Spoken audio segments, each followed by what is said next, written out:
Level 100 on Jason, and today I'll be sharing with you the best tips and tricks to help you play Jason like a pro. First, I'll explain his abilities as simply as I can.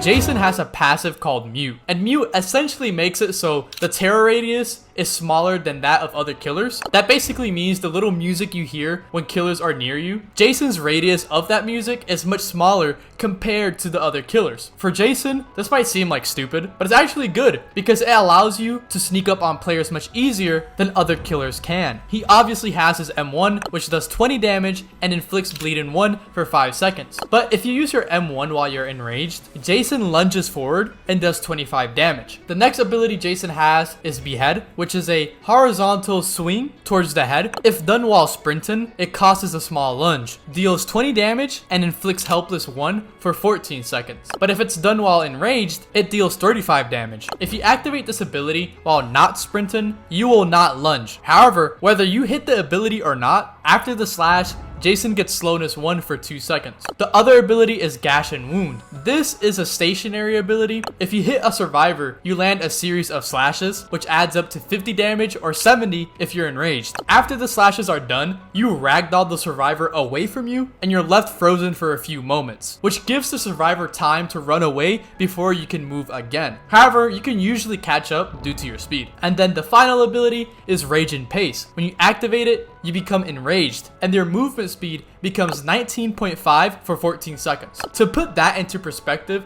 your normal walking speed is 9 and your sprinting speed is 28. So while you're definitely faster than walking, you're still significantly slower than sprinting. That means you won't be catching up to survivors who have stamina, but you're also not completely immobile. It's more of a mid-speed pressure tool. Upon activation, the aura of the nearest survivor is revealed to you, giving you immediate tracking info, and you enter the enraged state. While enraged, your stamina becomes capped at 70 over 6.5 seconds, which limits your regen and chase potential if mistimed or wasted. However, in exchange, you become immune to stuns. The enraged state won't end by itself. It ends once you use any other ability. Now we'll get into each ability individually and explain how to use them effectively.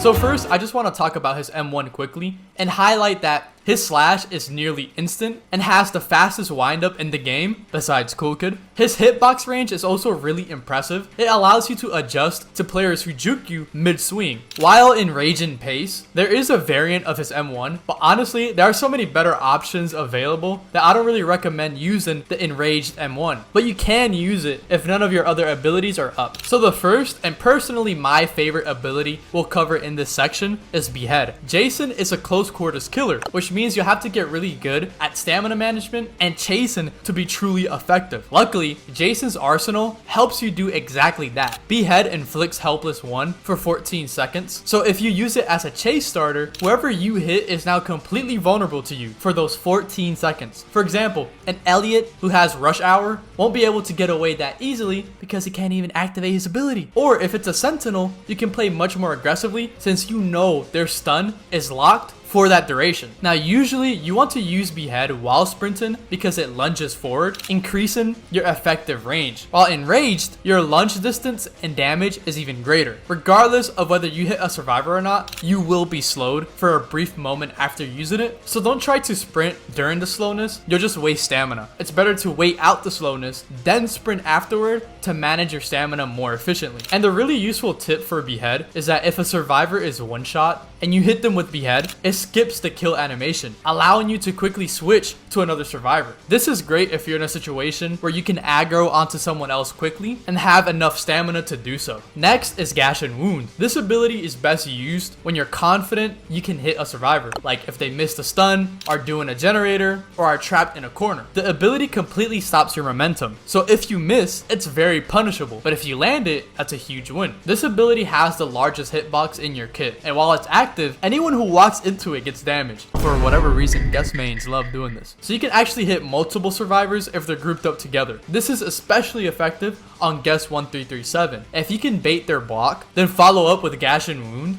it's huge. Now after this ability is over, the survivor is ragdolled away from you, giving them a head start, but you can catch up with your speed. You have to be cautious if you use this near Builderman's turret or dispenser or Tav's mine, since the ability might trigger on the object instead of the survivor. Like with other abilities, if you use this while enraged, it increases the damage from 50 to 70. The last ability for Jason is Rage and Pace. With this ability, you get variations of every single ability. Your walk speed becomes faster than normal walking, but slower than sprinting. For that reason, I think the best way to use Rage and Pace is to pressure survivors when they're low on stamina. So if you're in a chase and closing the distance and the survivor is low on stamina, you can activate Rage and Pace to regain your own stamina and maintain pressure while they're stuck with very little. Another way to use Rage and Pace effectively is to treat it like a parry against sentinels. Since you're immune to stuns while enraged, you can predict a stun. Activate Rage and Pace as a counter, and if they fail their stun, they're now completely vulnerable and open for a massive punish. Ideally, you want to follow up with Gash and Wound to deal 70 damage. If that's not available, then go for Behead. And if nothing else is up, you can use Slash as a last resort. Cooldowns are also reduced while in Rage and Pace, so you can take advantage of this to get your abilities back faster just by being in that state. And less importantly, if you really need to locate survivors, you can use Rage and Pace to reveal the aura of the nearest one, but generally, you want to use it for pressure, punish and stuns, and managing stamina.